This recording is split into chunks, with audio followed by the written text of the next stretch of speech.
വരാനിരിക്കുന്നത് ഘോര യുദ്ധമാണോ അതോ ഒരു സാമ്പത്തിക യുദ്ധമാണോ അല്ലെങ്കിൽ ഒരു ബയോ വെപ്പൺ എവിടെയെങ്കിലും വീഴാനുള്ള സാധ്യതയുണ്ടോ എന്നിങ്ങനെയൊക്കെയുള്ള ചോദ്യങ്ങൾ ഉയരുകയാണ്. അതിൻ്റെ പ്രധാനപ്പെട്ട ഒരു കാര്യമെന്ന് പറയുന്നത് വെനിസ്വേല എന്ന് പറയുന്ന രാജ്യത്തെ അമേരിക്ക വല്ലാതെ ടാർഗറ്റ് ചെയ്തിരിക്കുന്നു എന്നുള്ളതുകൊണ്ടാണ്.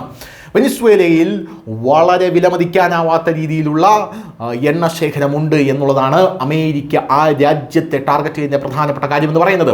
മയക്കുമരുന്ന് കടത്തുകാരുടെ രാജ്യമാണ്. ആ രാജ്യത്തെ പ്രസിഡന്റിൻ്റെ തലയ്ക്ക് ഞാൻ ഇത്ര കോടി ഡോളർ വിലയിട്ടിട്ടുണ്ട്, അവനെ കൊണ്ടുവരുന്നവന് ലൈഫ് ടൈം സെറ്റിൽമെൻറ്റ് എന്നാണ് ഡൊണാൾഡ് ട്രംപ് പറഞ്ഞിരിക്കുന്നത്. പക്ഷേ യഥാർത്ഥത്തിൽ സാമ്പത്തിക വിദഗ്ധരും നയതന്ത്രജ്ഞരുമൊക്കെ പറയുന്നത് ട്രംപിൻ്റെ വലിയൊരു നീക്കമാണ്. കാരണം വെനിസ്വേലയുടെ ആ ഒരു നിധി ശേഖരം, ആ ഒരു ക്രൂഡ് ഓയിൽ ശേഖരം അവിടെയുള്ള അളവില്ലാത്ത എണ്ണ സമ്പത്തിലാണ് ട്രംപിൻ്റെ കണ്ണ്.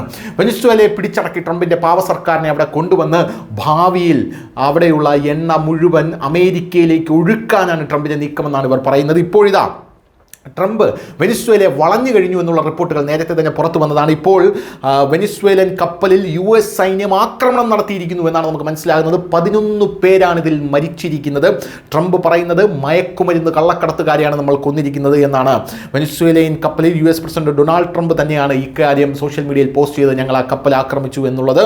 എന്തായാലും ഡൊണാൾഡ് ട്രംപ് പറയുന്നത് ഇന്ന് രാവിലെ എൻ്റെ നിർദ്ദേശപ്രകാരം US സൈനിക സേന സൗത്ത് കോം മേഖലയിലെ ട്രെഡ് ഡി അരാഗ നാർക്കോ സംഘത്തിനെതിരെ നടപടി സ്വീകരിച്ചു.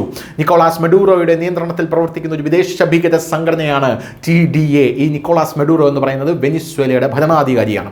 അമേരിക്കയിലും പടിഞ്ഞാറൻ അർദ്ധഗോളത്തിലുടനീളവും കൂട്ടക്കൊല, മയക്കുമരുന്ന് കടത്ത്, മനുഷ്യക്കടത്ത്, ആക്രമ ഭീകര പ്രവർത്തനങ്ങൾ എന്നിവ നടത്തിയിട്ടുണ്ട് ഇവർ എന്നാണ് ഡൊണാൾഡ് ട്രംപ് പറയുന്നത്. അന്താരാഷ്ട്ര ജലാശയത്തിൽ ധാരാളം മയക്കുമരുന്നുകളുമായി തീവ്രവാദികൾ അമേരിക്കയിലേക്ക് നീങ്ങുകയാണ്. അങ്ങനെ നീങ്ങിയപ്പോഴാണ് ഈ സൈനിക നടപടി സ്വീകരിക്കേണ്ടി വന്നത്. ഈ ആക്രമണത്തിൽ 11 തീവ്രവാദികൾ കൊല്ലപ്പെട്ടു. ഈ നടപടിയിൽ ഒരു അമേരിക്കൻ സൈനികർക്കും പരിക്കില്ല. അമേരിക്കയിലേക്ക് മയക്കുമരുന്ന് കൊണ്ടുവരാൻ പോലും ചിന്തിക്കുന്ന എല്ലാവർക്കും ഈ സന്ദേശം ഒരു മുന്നറിയിപ്പാണ്. ശ്രദ്ധിക്കുക, ഈ വിഷയത്തിൽ നിങ്ങളുടെ ശ്രദ്ധയ്ക്ക് നന്ദി എന്നാണ് ഡൊണാൾഡ് ട്രംപ് പറഞ്ഞിരിക്കുന്നത്.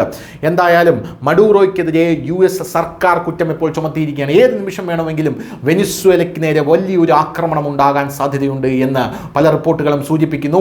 വെനിസ്വേലയുടെ ഭരണാധികാരി മഡൂറോ ഇത് പല്ലും നഖവും ഉപയോഗിച്ച് ഞങ്ങൾ തടയും എന്നാണ് പറഞ്ഞിരിക്കുന്നത്. എന്തു തന്നെയായിരുന്നാലും ഇപ്പുറത്തെ ഭാഗത്ത് റഷ്യ, ഇന്ത്യ, ചൈന ശക്തിപ്പെടുമ്പോൾ അപ്പുറത്തെ ഭാഗത്ത് അമേരിക്ക തങ്ങൾക്ക് ഒരു പുതിയ എണ്ണ വിപണി തുറക്കാനുള്ളൊരു നീക്കം നടത്തുകയാണ്. News desk.